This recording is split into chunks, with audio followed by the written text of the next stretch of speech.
looking at the strawweights right now, Dana had made the comment, obviously the fight that everyone wants to see, that's a quote, is Weili versus Rose. But if it's not Rose, it's going to be Carla Esparza. Love it. I'm on board. Where is Joanna? And what in the hell's happened with Tatiana Suarez? And Tatiana Suarez is a friend of mine, by the way, who I've never met, and we're separated by 15 years in age. So how can we be friends? Well, we just are.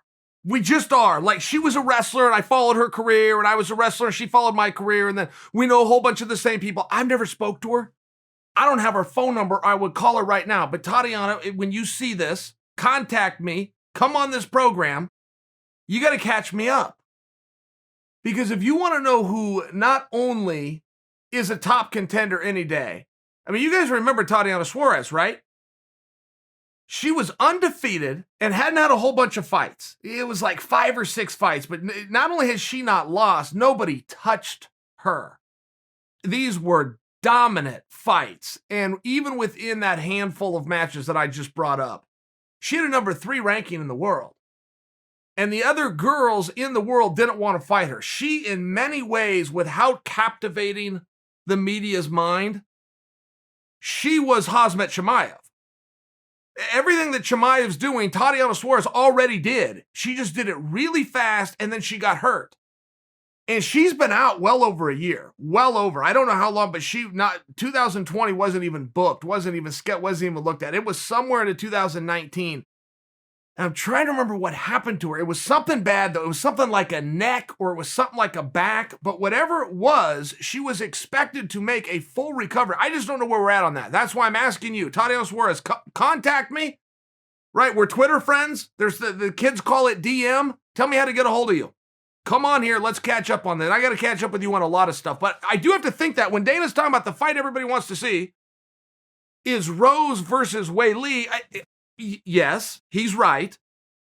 Where's Tatiana and where's Joanna?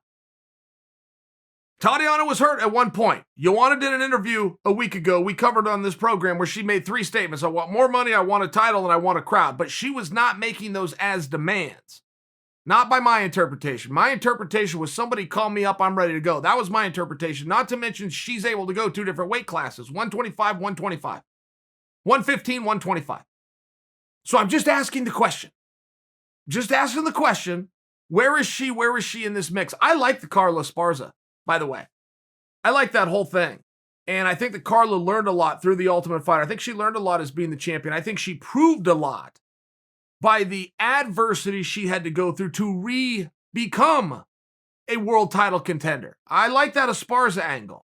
But there's a lot of praise to go around the women's division right now, particularly at 125. 125 is just very, very competitive, right?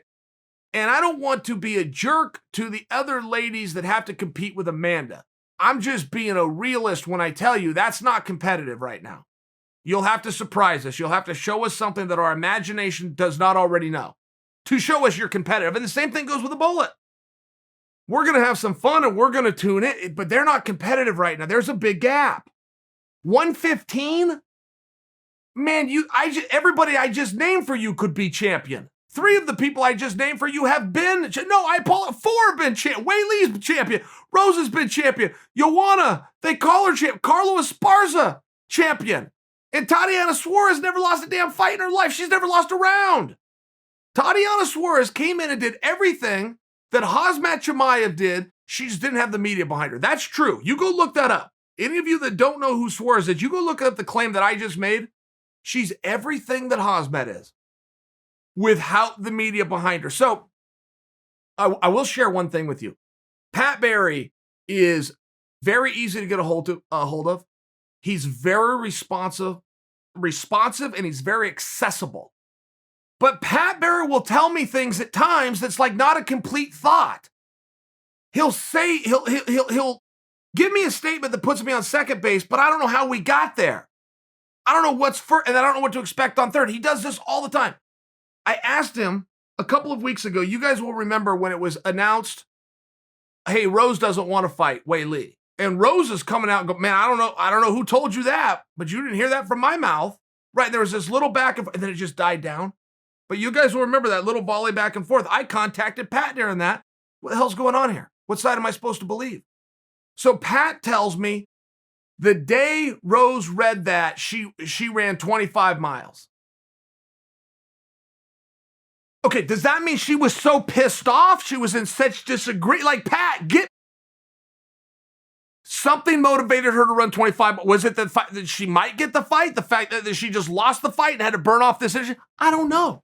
Pat always sends me messages. Well, I don't know, which is why I can never come on here and give you a video about Rose or Pat, because I don't ever know. Because you don't give me enough information, Pat. Pat, do a better job of giving me information. Tatiana, need to hear from you.